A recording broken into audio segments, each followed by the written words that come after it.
హరివంశంలో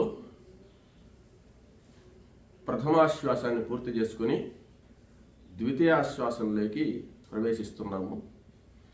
శ్రీలీలాలక్షణ నిత్యాలంకృతధామ పూరితాశ్రితకామ కేళీ సుఖసూత్రామ భూలోక సహస్రధామ ప్రోలయవేమ. ఎర్రనామాచ్యుడు ఆ ప్రోలయ వేమభూపతికి అంకితంగా ఈ యొక్క పురాణాన్ని ఇస్తున్నాడు, ఆయనతో చెప్తున్నాడు. ఈ విధంగా ఆ కథకుడైనటువంటి సూత మహర్షి శౌనకాదులకు చెప్తున్నాడయ్యా, వైశంపాయనుండు వైవస్సుత జన్మం బెరింగించి మరియు జనమేజైనకిట్లనియే. సూత మహర్షి చెప్తున్నాడు. ఈ విధంగా వైశంపాయనుడు జనమేజయ మహారాజుకు వైవస్సుతుడి యొక్క జన్మను గురించి చెప్పాడు. చెప్పి ఇంకా కూడా చెప్తున్నాడు, వైవస్వత మన్వంతరంలో మనం ఉన్నాం కాబట్టి ఆ వైవస్వత మనువు యొక్క వంశాన్నంతా కూడా చెప్పాలని చెప్పి చెప్తున్నాడు. వైవస్వత మనువునకు ధరావర తొమ్మండ్రుసుతులు ప్రభవించిరి, భాహా విజిత లోకులు అధిక శ్రీ విలసితులం మహాత్ముచిత్తం వలరన్. ఆ వైవస్వత ఆ మనువుకు 9 మంది సంతానం కలిగారని చెప్పాడు. అంటే మనం వైవస్వత మన్వంతరం మొదటి నుంచి వస్తున్నాం అనమాట. అంటే మన్వంతరం మొదటి నుంచి అంటే ఆయన వంశాన్ని గురించి చెప్తున్నాం. ఇక్కడ మనకేం అవసరం అంటే ఇక్కడ కృష్ణుడి విషయం అవసరం కాబట్టి పైనుంచి వస్తున్నాం అనమాట. 9 మంది సంతానం కలిగారు. ఇక్కడ తెలుసుకోవాల్సిన విషయం ఏంటంటే ఆ 9 మంది కొడుకులు పుట్టడానికంటే ముందు చాలా కాలం ఆయనకి సంతానం లేకుండా ఉండిందనమాట. ఆయన ఏం చేశాడంటే ఇంకా సంతానోత్పత్తి చేసి వంశాభివృద్ధి చేయాలి కాబట్టి ఆయన వశిష్ఠాది మహర్షులందరితో కూడా సంప్రదించి పుత్రకామేష్టి అనేటువంటి యాగం చేయాలనుకున్నాడు. ఇప్పుడు ఈ 9 మంది పుట్టలేదు. పుత్రకామేష్టి చేసి ఒక బిడ్డ పుట్టిన తర్వాత కాలంలో వీళ్ళు పుడతారన్నమాట. అది ముందు కథ చెప్తున్నాడు. అంటే అప్పుడు పుత్రకామేష్టి చేస్తున్నాడు కదా, ఈ వైవస్వత మనువు శ్రద్ధాదేవి అనే ఆమెను పెళ్లి చేసుకున్నాడు. శ్రద్ధ ఆయన భార్య పేరు. వాళ్ళిద్దరూ కలిసి ఈ పుత్రకామేష్టికి సంకల్పం చేశారు. సంకల్పం చేసిన తర్వాత మిత్రావరుణులు అని దేవతలు అన్నమాట. మిత్రావరుణులు అని 2 దేవతలు, మిత్రుడు అరుణుడు. ఆ వరుణుడు ఆ మిత్రావరుణులను గురించి ఈ యజ్ఞం చేస్తున్నారు అన్నమాట. చేస్తుంటే యజ్ఞం ప్రారంభమైంది. వైవస్వత మనువు ఏ ఉద్దేశంతో సంకల్పం చేశాడు, దాని పేరే పుత్రకామ ఇష్టి. పుత్రకామ ఇష్టి అంటే పుత్రుడు కావాలి అని చెప్పి. ఆయన భార్యకి ఏమంటే కూతురు కావాలా అని కోరిక. ఇద్దరులో ఎవరైనా భార్యాభర్తలు అనుకుంటుంటారు, నాకు ఆడపిల్ల అయితే మేలు, మగపిల్ల కాదు. ఆమెకి ఏమంటే కూతురు కావాలని కోరిక. ఈయనేమంటే కొడుకు కోసం యజ్ఞం చేస్తున్నాడు. ఏం జరిగిందంటే ఆమె ఏం చేసిందంటే, హోత అని ఉంటాడు వాళ్ళలో, యజ్ఞం చేసేటువంటి వాళ్ళు ప్రధానమైనటువంటి వ్యక్తి హోత. ఆయనతో చెప్పింది, స్వామి నాకు అమ్మాయి పుడితే బాగుండి అనిపిస్తున్నది. అంటే అలాగేలేమ్మా, దానికి సంబంధించినటువంటి మంత్రాలే నేను చెప్తాలే అని చెప్పని అంతా ఆయన పాట.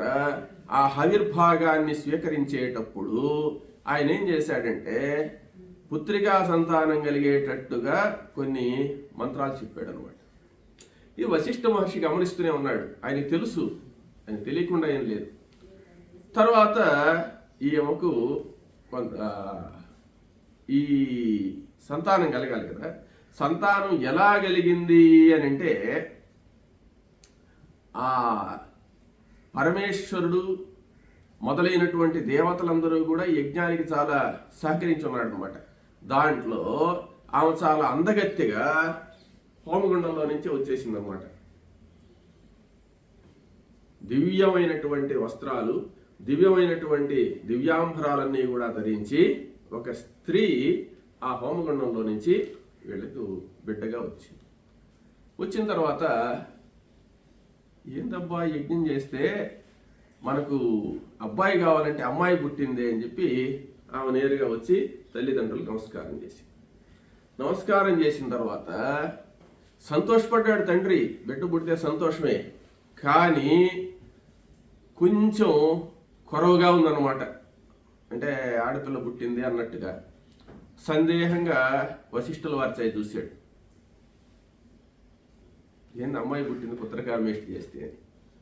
అప్పుడు వశిష్ఠుల వారు వచ్చి, లేదమ్మా దానికి కారణాలు వేరే ఉన్నాయిలే, ఇట్టని చెప్పి చెప్పకుండా నేను ఈశ్వరుని ప్రార్థిస్తాను, ఈశ్వరుని ప్రార్థించి ఆ బిడ్డను నీకు కొడుగ్గా అయ్యేటట్టు చేస్తాను అని చెప్పాడు అనమాట. బిడ్డే మార్పులే, ఆ బిడ్డనే నీ కొడుగ్గా చేస్తాలే అని చెప్పాడు. ఆమెను ఈశ్వరుని ప్రార్థించాడు.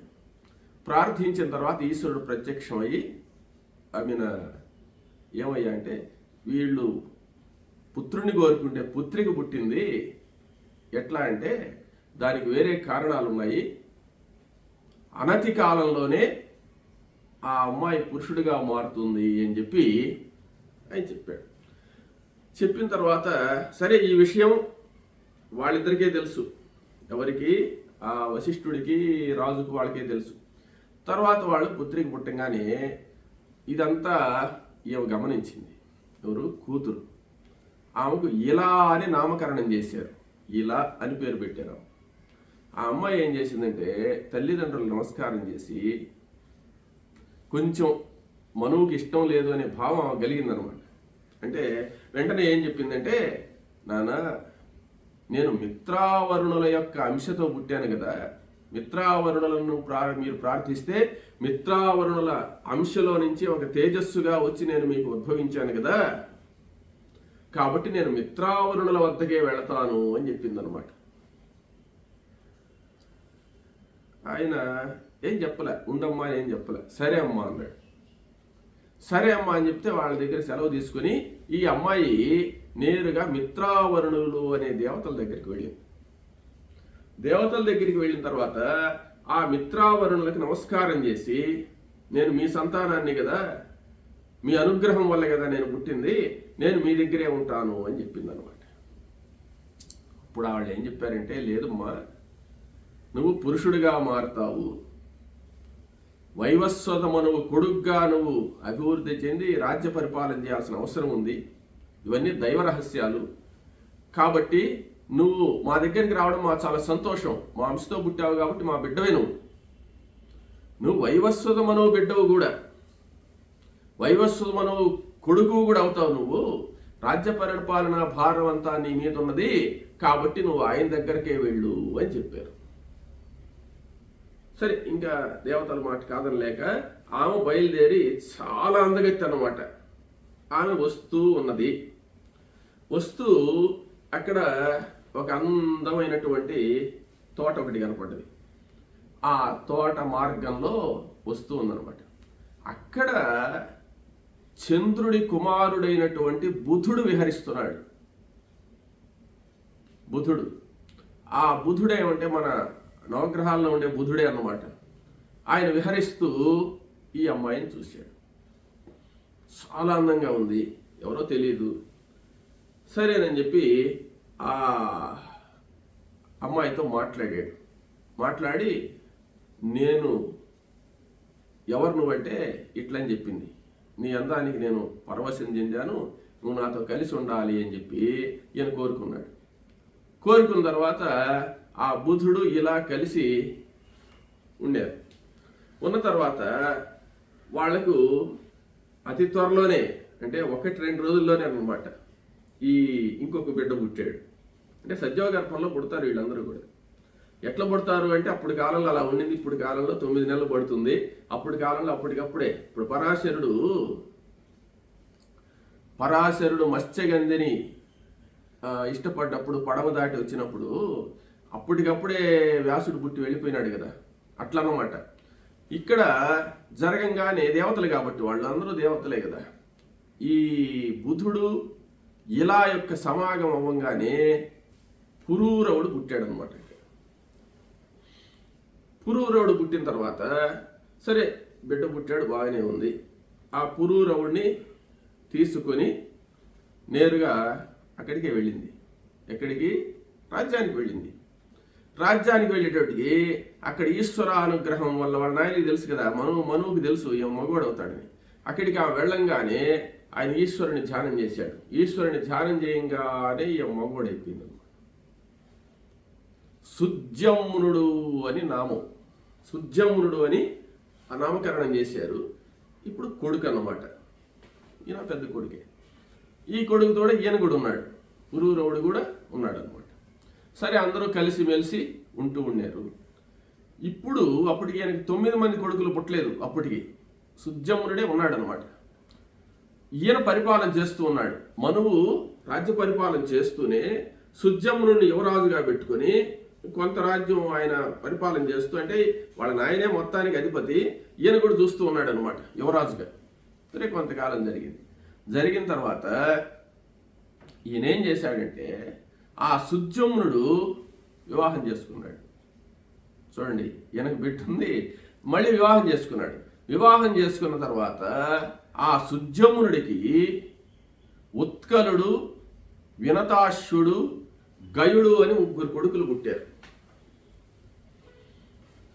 వాళ్ళు పెరిగి పెద్దవాళ్ళు అయిన తర్వాత అంటే సుజ్యమ్నుడి ఘట్ అని చెప్పేసి వీళ్ళ దగ్గరికి వస్తాం. ఈ 9 మంది దగ్గరికి, అంటే మధ్యలోనే పుట్టున్నారు వీళ్ళు. అంటే ఆయన పుట్టిన తర్వాత కొంతకాలానికి వీళ్ళు పుట్టారనమాట, ఇక్ష్వాకు మహారాజు వీళ్ళు. మనం 2 ఇబ్బంది పడతాం కాబట్టి ఒక ఘట్టం అటు చేసి వస్తాం. ఆ సుజ్యమ్నుడు ఏం చేశాడంటే ఈ ఉత్కలుడికి ఉత్తర భూమిని ఇచ్చాడనమాట. వినతాశ్యుడికి పశ్చిమ భూభాగంలో కొంత భూభాగం ఇచ్చి, గయుడికి ఏమంటే గయాభూమి అనేటువంటిది మన గయా ప్రాంతం ఉందే, దాన్ని తూర్పు భాగం అనమాట, దాన్ని ఇచ్చి వాళ్ళ రాజ్యాలు చేసుకోమని చెప్పారు. సుజ్యమ్నుడు మాత్రం ఇక్కడే ఉంటున్నాడు. ఇక్కడ వాళ్ళ తండ్రి గారి దగ్గరే ఉంటూ, యువరాజుగానే ఉంటూ, ఈయన తండ్రి చూసేటువంటి కార్యక్రమాలని ఈయన చూస్తున్నాడు. ఈ పుట్టిన బిడ్డలు కూడా యుక్త వయస్కులైన తర్వాత వాళ్ళకి కొంత రాజ్యాన్ని ఇచ్చారు, వాళ్ళు పరిపాలించుకుంటున్నారు, బాగానే ఉంది. ఆ మధ్యలోనే ఈయనకు 9 మంది కొడుకులు పుట్టారు. ఎవరికి? వైవస్వత మనువుకి. ఆ 9 మంది పేర్లు ఏంటంటే ఇక్ష్వాకు మహారాజు మొదటోడు.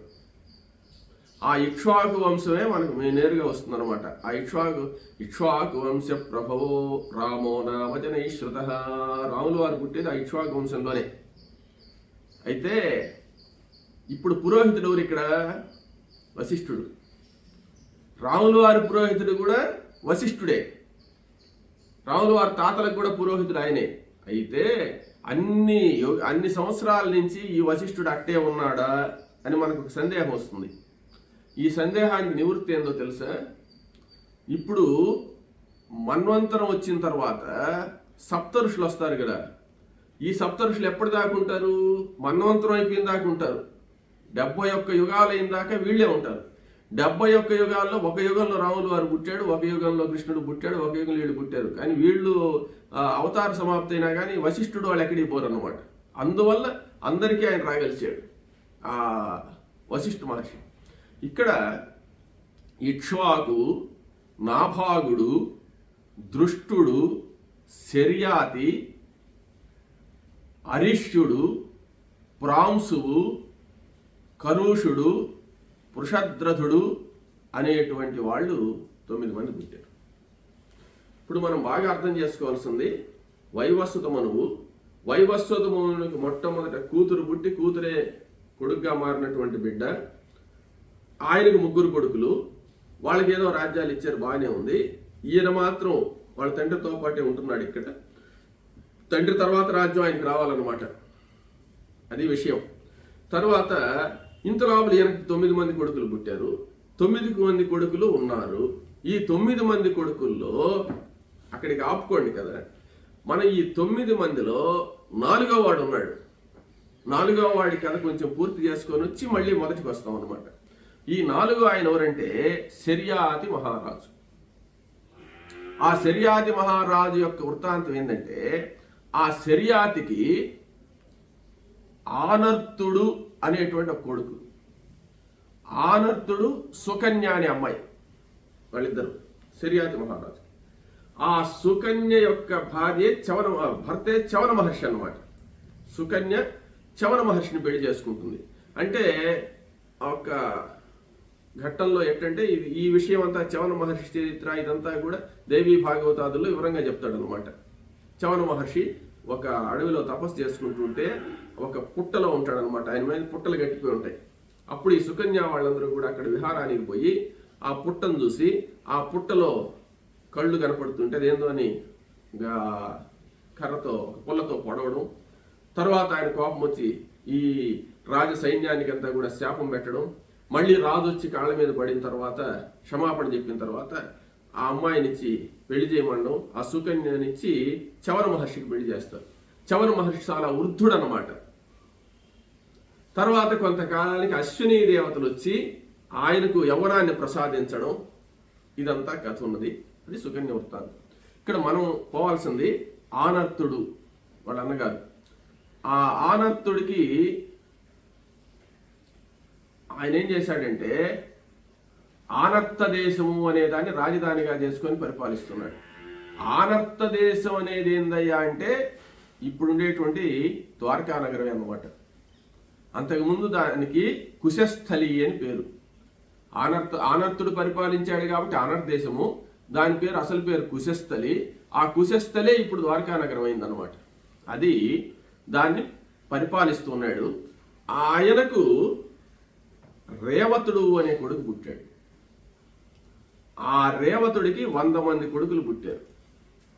ఆ 100 మంది బిడ్డల్లో పెద్దవాడు రైవతుడు అని ఆయన. ఆ రైవతుడికి రేవతి అని ఒకే ఒక కూతురు పుట్టింది.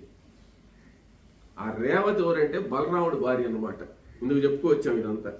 ఆ రేవతిని ఆ బిడ్డగా పుట్టిన తర్వాత ఒకానొకసారి ఆమె కోసం ఆమెకు తగినటువంటి వరుడు ఎక్కడా అని మొత్తం ఆయన వెతికాడు.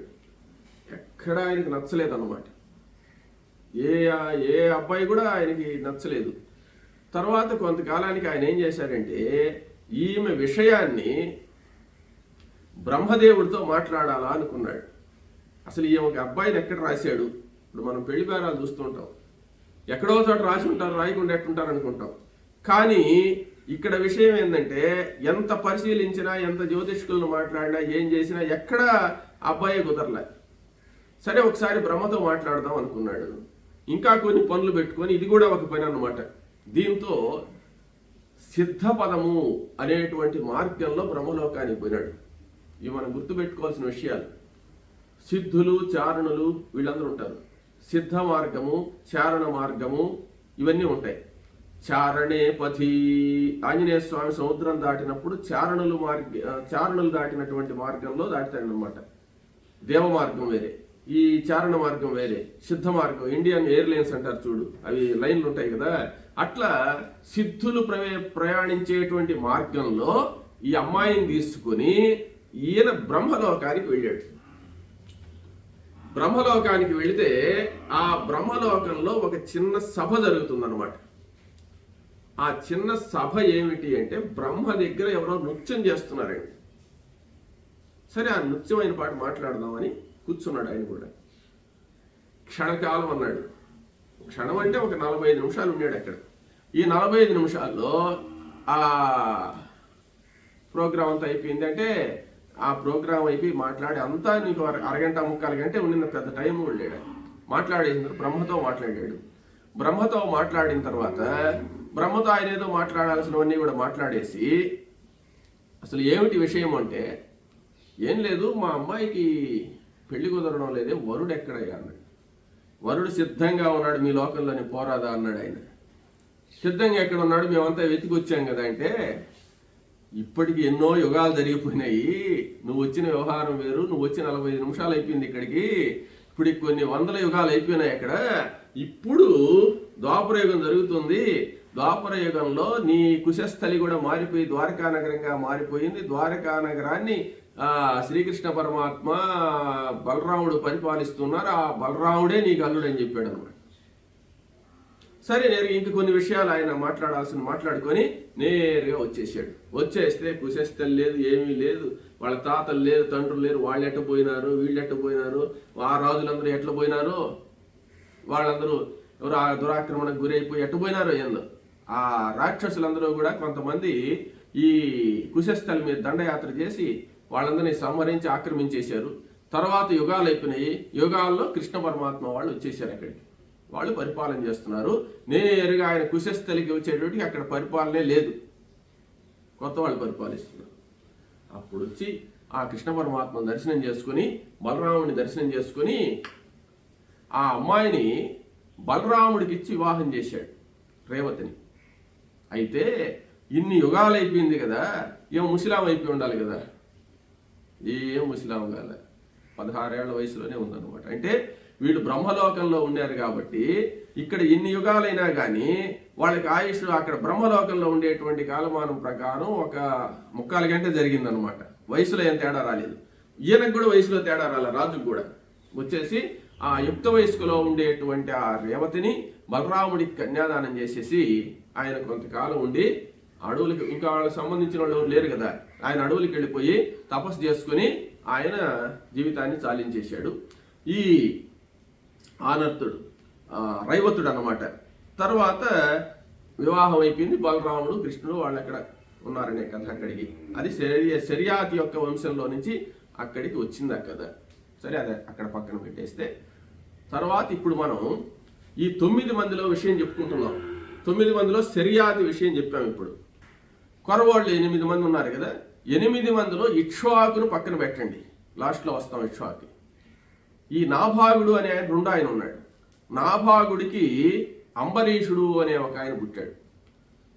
అంబరీషుడు తర్వాత పుట్టిన వాళ్ళందరూ కొంతమంది ఏమంటే రకరకాలైనటువంటి వర్ణ సంకరం చేసుకుని, వాళ్ళు రాజ్యార్హత లేకుండా రకరకాల కులాలను చేసుకుని గందరగోళం చేసేసుకుని వర్ణ సంకరం అయిపోయింది ఆయన వంశం అంతా.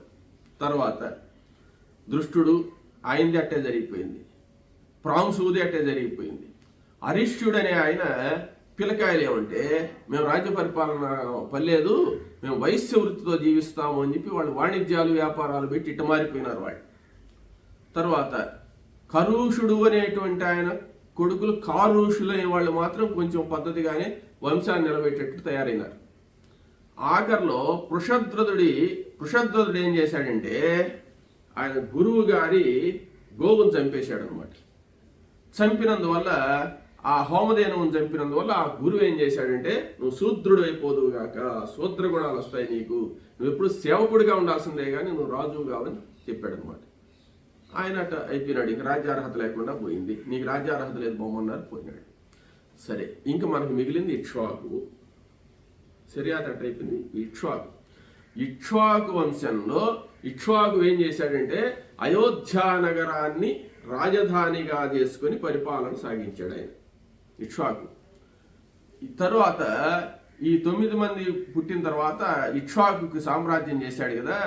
ఇక్ష్వాకు అయోధ్యా నగరంలోకి వచ్చాడు. ఆయనకు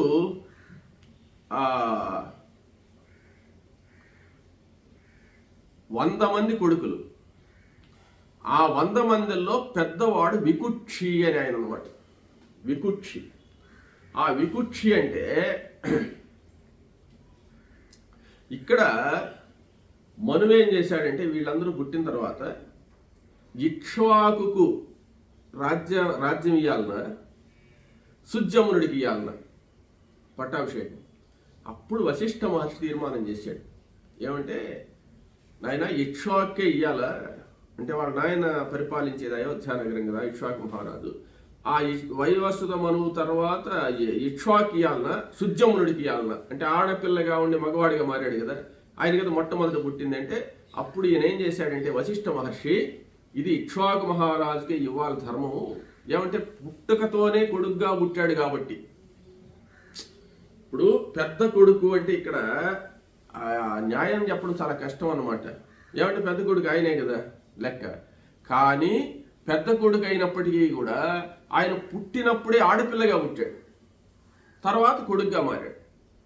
ఇక్కడ ఇక్ష్వాకు మహారాజు నీ గర్భవాసంలో మొట్టమొదటి కొడుగ్గా పుట్టినటువంటి వ్యక్తి ఇక్ష్వాకు కాబట్టి ఇక్ష్వాకే రాజ్యం ఇయ్యాలా, నువ్వు పరిపాలించే రాజ్యం అని చెప్పి అన్నమాట.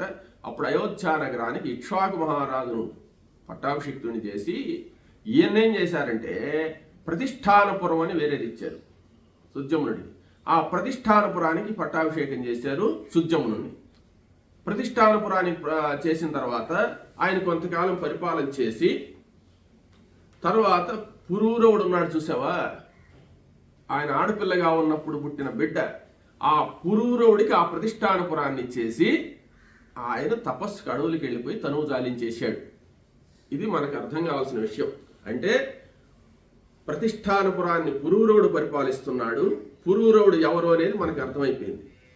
ఇక్ష్వాకు మహారాజు అయోధ్య నగరాన్ని ఇక్ష్వాకు మహారాజు పరిపాలిస్తున్నాడు. అక్కడికి మనకు అర్థమైంది కదా. తర్వాత ఇక్కడి నుంచి మనం కథ బాగొస్తుంది. ఇక్ష్వాకు మహారాజుకు 100 మంది కొడుకులు. 100 మంది కొడుకుల్లో పెద్దవాడు వికుక్షి.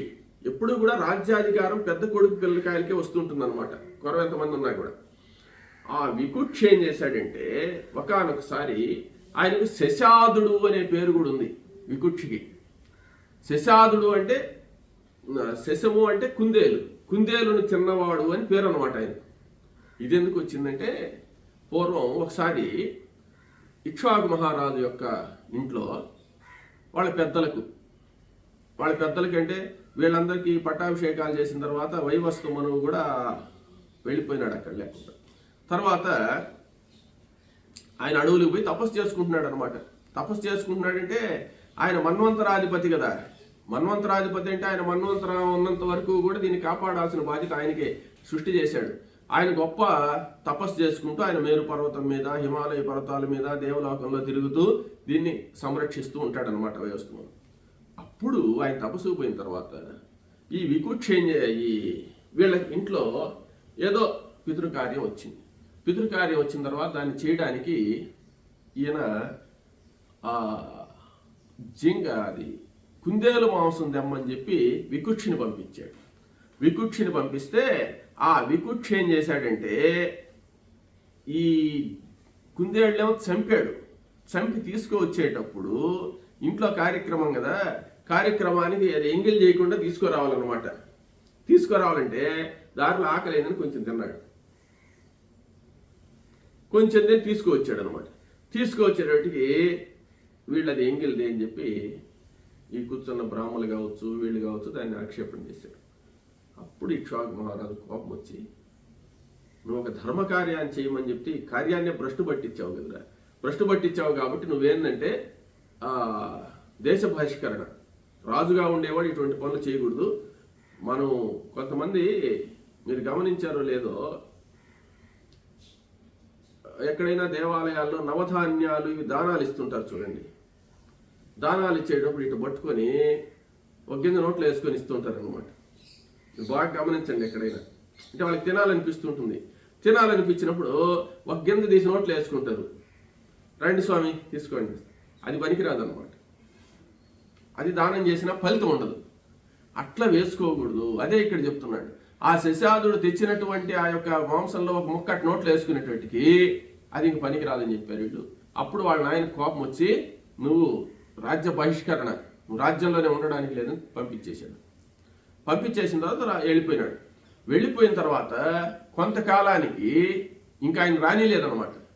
వశిష్ఠ మహర్షి మాత్రం ఆయన గమనిస్తూనే ఉన్నాడు. ఆయన నువ్వు జాగ్రత్తగా ఉండరా, మీరేదో తండ్రి కొడుకులు తగులే కొన్ని రోజులు సర్దుకుంటాయిలే అది ఇది అని చెప్తున్నాడు. కొంతకాలానికి ఇక్ష్వాకు మహారాజు కాలం అయిపోయినాడు. కాలం అయిపోయిన తర్వాత బాధ్యత అంతా వశిష్ఠుడికే వచ్చింది.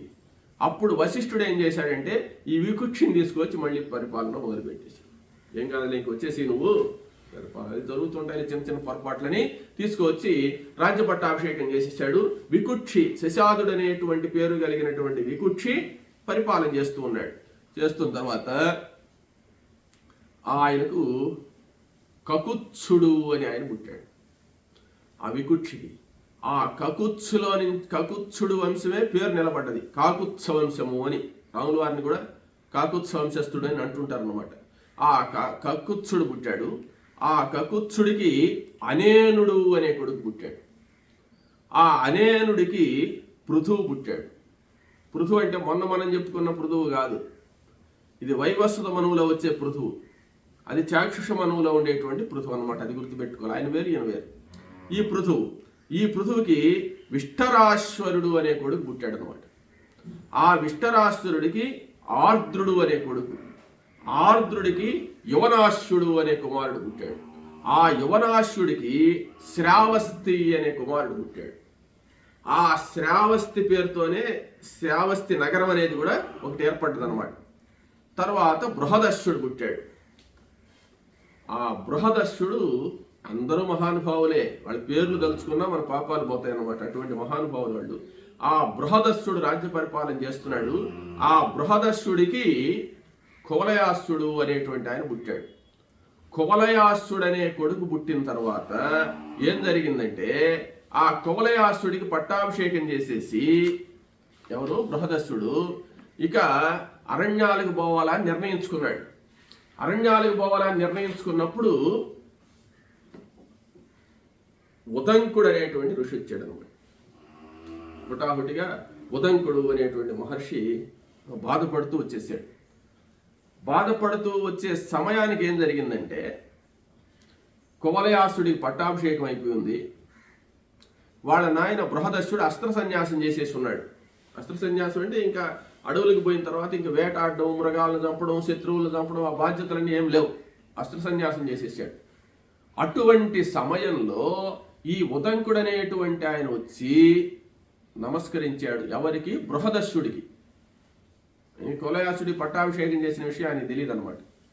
శ్రీ మహానుభావ, మీరు ఎట్టయినా సరే సంరక్షించాలి, కొన్ని ఇబ్బందుల్లో ఉన్నాం మేము, మా ఋష్యాదులందరూ అని చెప్పాడు అనమాట.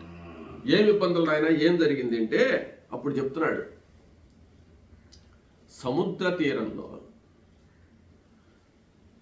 ఇసుక, ఆ ఇసుకలో ఒక 10-12 యోజనాలు పొడుగుండేటువంటి ఒక రాక్షసుడు ఇసుకలో తొర్ర చేసుకుని గుహ మాదిరి ఆ ఇసుకలో పండుకో ఉంటాడు. దుందుడు అనేటువంటి రాక్షసుడు వాడు నిద్రపోతుంటాడు ఇసుకలో. ఇసుకలో నిద్రపోతుంటే కొన్ని రోజులు అంటే ఒక వారం కావచ్చు, నెల కావచ్చు, 2 నెలలకు కావచ్చు, వాడు ఉన్నట్టుండి ఆ ఇసుకలో నుంచి లేస్తాడనమాట.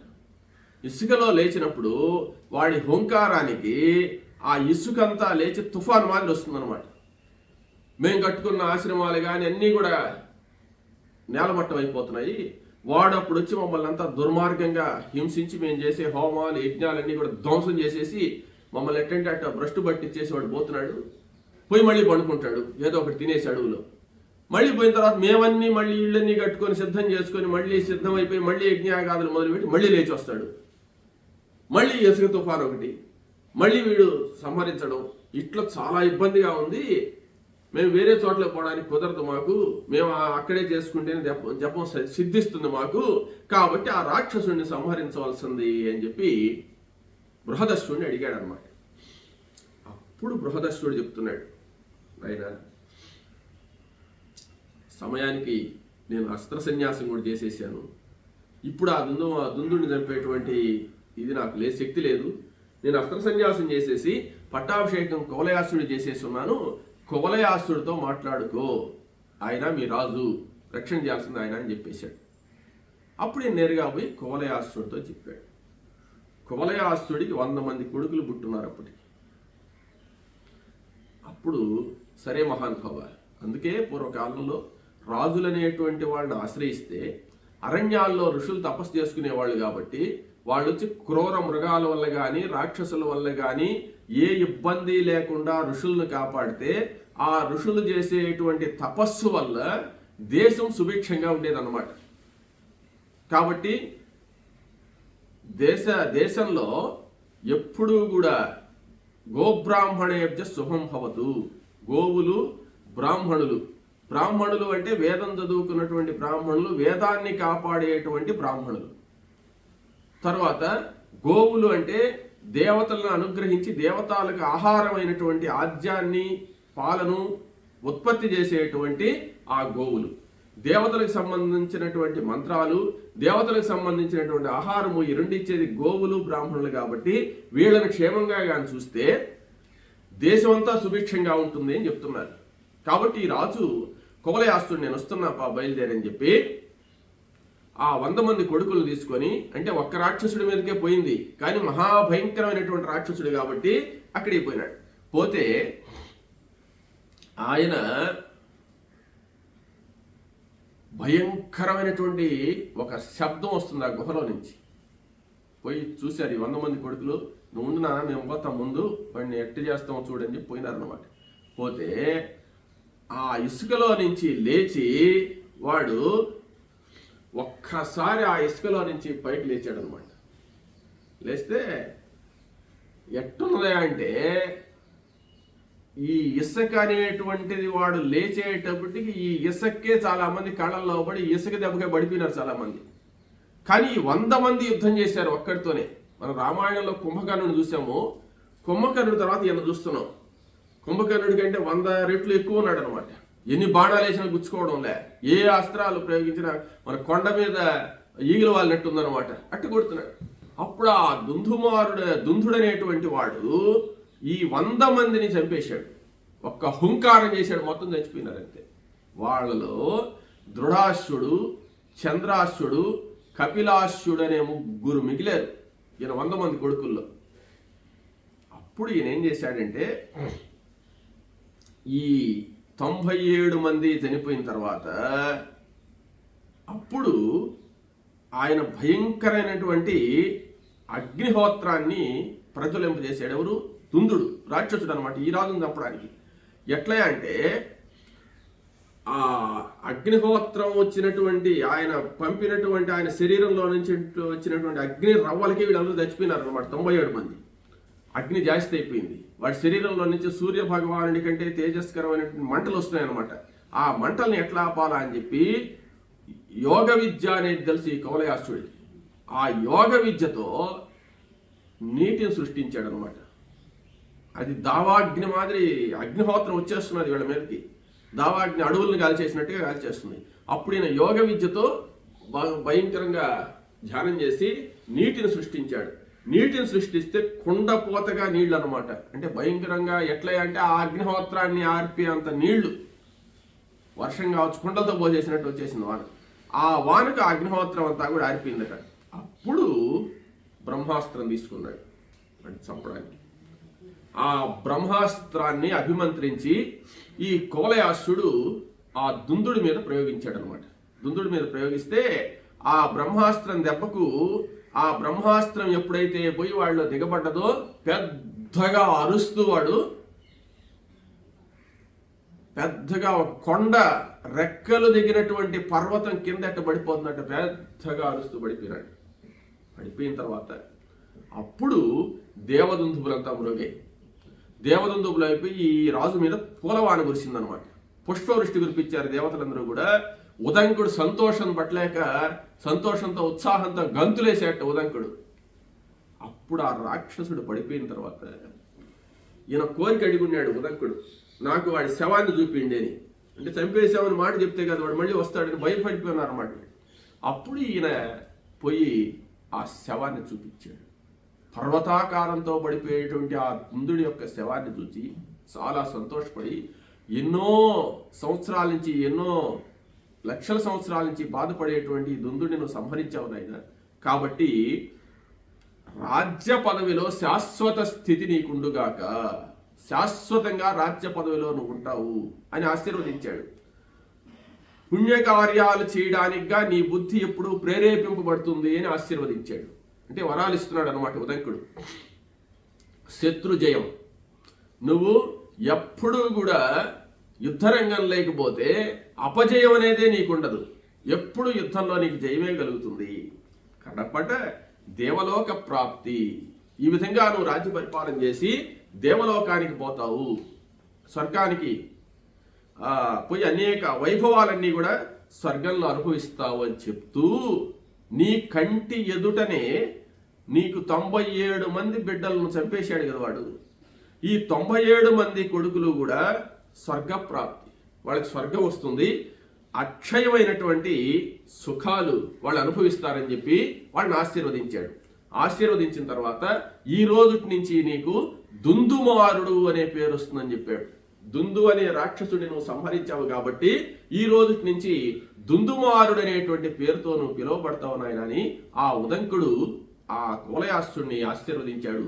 తర్వాత దేవదుందువుల మధ్య ఆ దుందుబులన్నీ మోగాయి కాబట్టి దుందుమారుడని పిలుస్తారు. కానీ దుందుడనే రాక్షసుడిని సంహరించావు కాబట్టి దుందుమారుడు, దుందుని చంపేసిన వాడు అనే పేరు నీకు శాశ్వతంగా నిలబడుతుంది అని చెప్పాడు. తర్వాత ఆయన ఆశీర్వచనాన్ని తీసుకొని ఆ కువలయాస్తుడు దుందుమారుడనే పేరును సంపాదించుకొని నేరుగా నగరానికి వచ్చాడు. నగరానికి వచ్చి వైభవంగా రాజ్య పరిపాలన చేస్తూ ఉన్నాడు. తర్వాత ఈ ముగ్గురు కొడుకులు మిగిలారు కదా, ఆ ముగ్గురులో దృఢాశ్వుడు, చంద్రాశ్వుడు, కపిలాశ్వుడు కదా. ఆ దృఢాశ్వుడికి ఎవరెవరు పుట్టారు, ఆ దృఢాశ్వుడి దగ్గర నుంచి తర్వాత క్రమం ఎట్టొచ్చిందనేది మనం తర్వాత తెలుసుకుందాం.